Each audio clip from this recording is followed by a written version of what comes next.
नमस्कार, DMA India online में आपका स्वागत है। मैं आपके साथ दीपिका ध्रुव। सरोकार के इस एपिसोड में मैं आपके लिए लेकर आई हूँ मणिपुर में हो रहे जातीय दंगे के पीछे क्या कारण है। आइए जानते हैं। मुख्य धारा के टिप्पणीकारों के बीच एक निश्चित दृष्टिकोण है कि मणिपुर हिंसा एक ही घटना से शुरू हुई थी। बहुसंख्यक मैतेई समुदाय को अनुसूचित जनजाति यानी एसटी का दर्जा देने का मणिपुर उच्च न्यायालय का 19 अप्रैल को आदेश जारी हुआ था, जिसे लेकर मणिपुर में हिंसा 3 मई को शुरू हुई, जब आदिवासी समूह की कुकी जनजातियों को दिए जाने वाले आर्थिक, सामाजिक और राजनीतिक लाभ और कोटा को लेकर एक गैर आदिवासी समूह जाति बहुसंख्यक मैतेई के साथ भिड़ गए। जातीय संघर्ष जिसमें 80 से अधिक लोग मारे गए, सैकड़ों घायल हुए और लगभग 35,000 लोग विस्थापित हुए। राज्य युद्ध क्षेत्र में बदल गया है। मुख्य रूप से 2 स्थानीय जातीय समुदायों मैतेई और कुकी के बीच बार बार अंतरजातीय संघर्ष देखा गया है। हिंसा के परिणाम स्वरूप कम से कम 1,700 इमारतें यानी घरों और धार्मिक स्थलों सहित जला दी गई। मणिपुर हिंसा के पीछे कुकियों को निशाना बनाना मुख्य कारण कुकी की शिकायतों को सरकार द्वारा लगातार खारिज करने के साथ साथ उन्हें बाहरी लोगों के रूप में लेबल करने के लंबे समय से किए जा रहे प्रयासों के कारण संकट पैदा हो गया है। आजादी के बाद से ईसाई धर्म को मानने वाले कुकी समुदाय को अनुसूचित जनजाति का दर्जा मिला, जबकि मैतेई हिंदू अनुसूचित जाति बने। झगड़े की वजह यही है क्योंकि मैतेई लोग कुकी इलाकों में जमीन नहीं खरीद सकते, अब जातीय दर्जा चाहते हैं, तो मामला जमीन पर अधिकार का है। इस हिंसा में दोनों समुदायों का नुकसान हुआ। मई की शुरुआत से जब हिंसा और जातीय संघर्ष की तीव्र लहर ने मणिपुर को हिलाकर रख दिया, हर किसी ने उत्तर पूर्वीय राज्य के बारे में व्यवहारिक रूप से सब कुछ कहा है। हिंसा के तत्कालिक ट्रिगर्स की पहचान करने की होड़ मची हुई है, लेकिन कुछ लोगों ने इसके व्यापक संदर्भ पर चर्चा करने में समय बिताया है।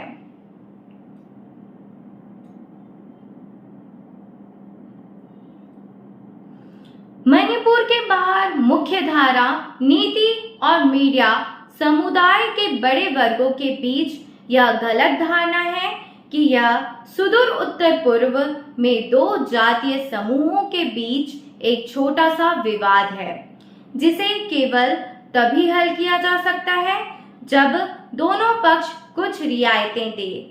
यह उदारवादी कल्पना मैतेई और कुकी के बीच सामाजिक और राजनीतिक शक्ति के घोर असंतुलन को नजरअंदाज करती है। विशेष रूप से कैसे मैतेई को निर्णय लेने में और प्रवचन सेटिंग प्रक्रियाओं में मैतेई और कुकी की तुलना में अधिक एजेंसी प्राप्त है। मणिपुर के बाहर का प्रमुख मीडिया भी इस बात पर ध्यान केंद्रित करने में विफल रहा है कि कैसे एनए बीरेन सिंह सरकार और मैतेई नागरिक समाज ने कई शताब्दियों से मणिपुर में रहने वाले कुकी को अलग करने के लिए समस्याग्रस्त ट्रॉप्स तैनात किए हैं। इसने इस बात पर संदेह किया है कि कैसे सरकार ने वर्षों तक गंभीर कुकी शिकायतों को कैसे खारिज कर दिया, जिससे उनका असंतोष उबलते बिंदु तक पहुंच गया। आदेश से पहले के महीनों में कठोर नीतिगत निर्णयों और विभाजनकारी राजनीतिक पुनरावृत्तियों की एक श्रृंखला ने पहले ही माहौल को खराब कर दिया था और मणिपुर के नाजुक सामाजिक अनुबंध को कमजोर कर दिया था।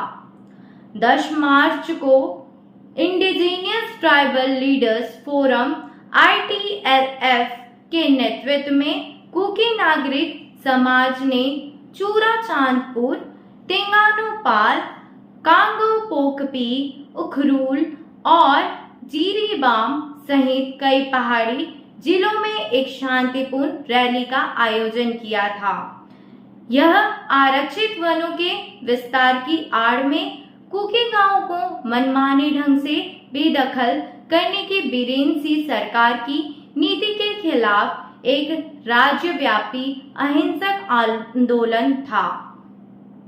एक ऐसा कदम जिसके बारे में कई सामुदायिक आवाजों ने तर्क दिया है कि यह भारतीय वन अधिनियम 1927 और वन का उल्लंघन था। अधिकार अधिनियम 2006 के विशेष रूप से 20 फरवरी को चूराचांदपुर जिले में स्थित के सोगाजांग के छोटे से गांव से लगभग 16 कुकी परिवारों को जबरन बेदखल करने का विरोध कर रहे थे। कांगो पोकपी में ऐसे ही एक रैली तब हिंसक हो गई जब स्थानीय पुलिस ने उन पर बल का प्रयोग किया। पिछले 1.5 महीने से मणिपुर में तनाव और आर्थिक नाकेबंदी चल रही है। गौरतलब है कि विश्व की अधिकांश पिछड़ी जाति या आदिवासी समुदाय के लोग पहाड़ी भूमि पर निवास करते हैं। जाहिर तौर पर समतल भूभाग में निवास करने वालों की तुलना में इन पर पहाड़ी इलाकों की आबादी पिछड़ी रह जाती है। मणिपुर के पहाड़ी क्षेत्रों में नगा समुदाय और मैदानी भागों में मैतेई समुदाय निवास करता है। मैतेई समुदाय अधिक विकसित है और राजनीतिक धरातल पर भी उसकी पकड़ अच्छी है। मणिपुर में इन दोनों समुदायों के लोगों के बीच तनाव का लंबा इतिहास रहा है। मणिपुर के पहाड़ी हिस्से में ज्यादातर नगा आबादी रहती है, जिसके प्रशासन के लिए स्वायत्त जिला परिषद है। राज्य सरकार इस परिषद की सहमति के बिना पहाड़ी क्षेत्र के लिए कोई कानून नहीं बना सकती है। घाटी में रहने वाली आबादी पहाड़ी आबादी की तुलना में अधिक है। नगा जनजाति ईसाई धर्म को मानती है तो घाटी में रहने वाले अधिकांश लोग हिंदू धर्म को अनुयायी हैं। पहाड़ी पर रहने वाली नगा और अन्य जनजातियों को लगता है कि सरकार उनकी जमीन पर कब्जा ना कर ले या ऐसा कोई कानून ना ले आए जिससे उनकी स्वायत्तता या जीवन शैली पर संकट आ जाए। इसी आशंका के चलते उपजा अविश्वास कई बार हिंसा का रूप ले चुका है। इनर लाइन परमिट भी मणिपुर की एक अन्य गंभीर समस्या है। यह वह प्रणाली है जिसे राज्यों के शासनकाल के दौरान लागू किया जाता था। इसके तहत कोई बाहरी व्यक्ति राज्य में न तो स्थायी नागरिक बन सकता था और न ही यहाँ जमीन या कोई अन्य संपत्ति खरीद सकता था, लेकिन केंद्र ने इसे खत्म कर दिया है। मणिपुर में बाहरी लोगों की आबादी लगातार बढ़ती जा रही है। इससे मैतेई समुदाय को अपना वजूद खतरे में नजर आ रहा है। इसके चलते ILP की मांग जोर पकड़ती जा रही है। केंद्र इसे लागू करने को तैयार नहीं है।